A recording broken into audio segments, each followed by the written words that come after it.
Right, we're getting more technical now. Two bus stop bypasses. So these are opposite each other. These are the first two as we come along the route, this back towards the Castle Point shopping centre. The one on this side is, as you might call it, Camden Royal College Street style, or Danish style, but with a few interesting additions. Two bollards, a very particular slow, and a lot of tactile. 3 deep here and 2 deep there. Actually, it's deeper on, oh no, 3 deep on the entry as well, so it's 3 deep each end, and a nice kind of, but there'll be people walking to the side. To be honest, you'd almost more want something saying buses, because actually if you look further back there's a bit where buses are crossing Horbury Road, and at that point you actually end up with a specific sign that talks about it being a bus. Now obviously, you do see the bus stops, you're not going to be that stupid. Anyway, so as you can see on this side, that therefore becomes a properly stepped track. You can see the slot drainage. They've actually used that a lot in front of people's houses as well to try and avoid any issues of cooling. Obviously it's a beautifully sunny day, so no ideas how well that is working. Although here is a bus which is blatantly not going to stop. Mainly because I'm not going to get on it. Maybe I should have pretended I was going to. But you can see that there is enough space because of the width they've got here that when there's a bus stop, people get past. It is a particularly wide section here. You'll see now we've got someone actually salmoning up this. Now this is a particularly wide road and it is actually quite busy in places. So given how little treatment they've done at the junctions, I'd have been inclined to go both directions on it. In that case, that driver was not going to expect that cyclist coming, but I think it actually makes sense to use it going this way, because you may well only be going a very short distance and it may well help.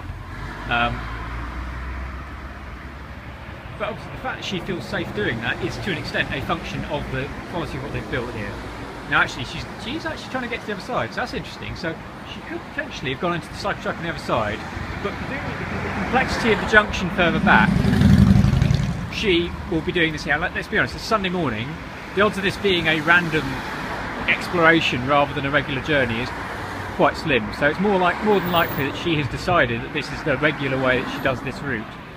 But that's her that's going into the step track on the other side. Now, what I need to do is try and get to the other side of this road. So bear with me. Here we go. It is actually quite wide here, but as you can see there are big gaps. Now, this is an enormous bus stop bypass with cycle track behind. Really quite large.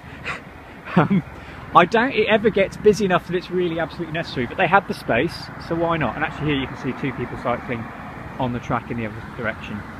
And you can see the main function of the bus stop bypass is, even if there's nothing at the bus stop, you get continuity.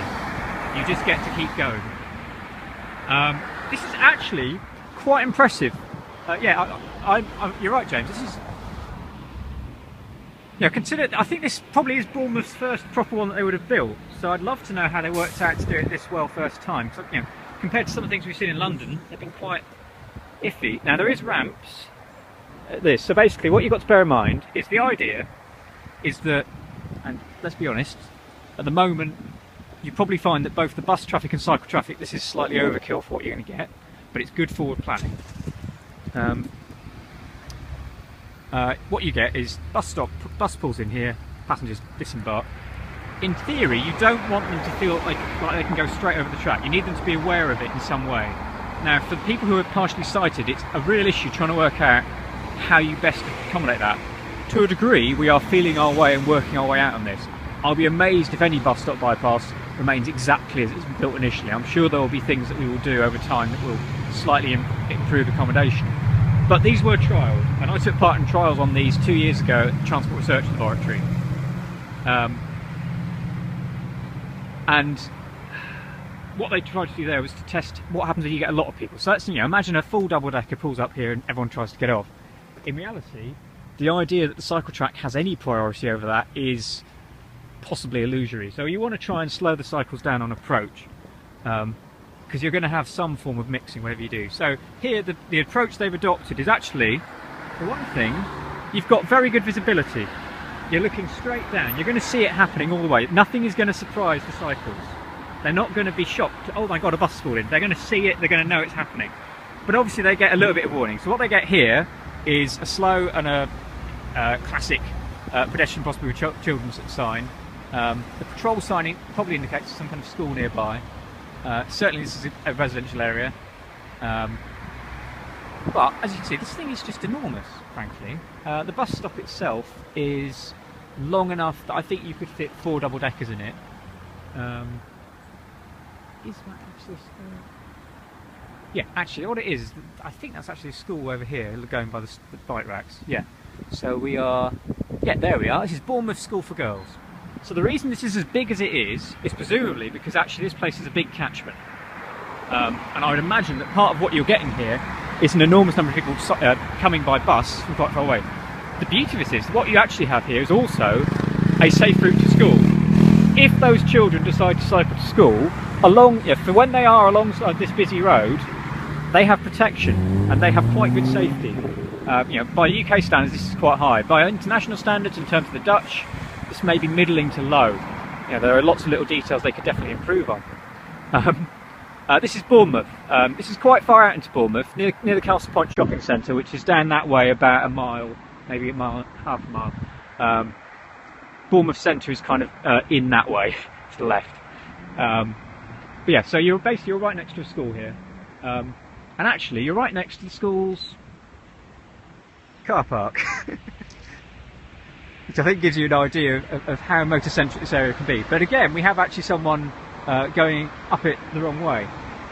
This is not a problem, as far as I'm concerned, if it actually causes any issues.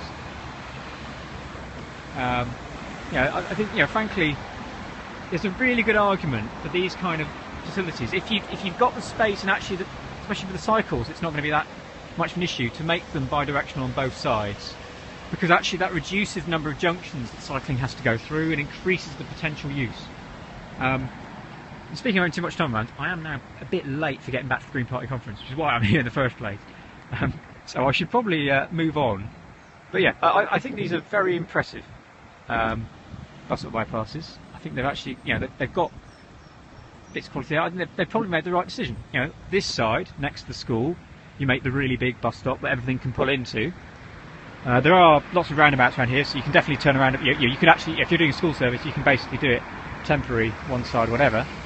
But on the other side, where you still need a bus stop for the regular service buses, you still have something that works.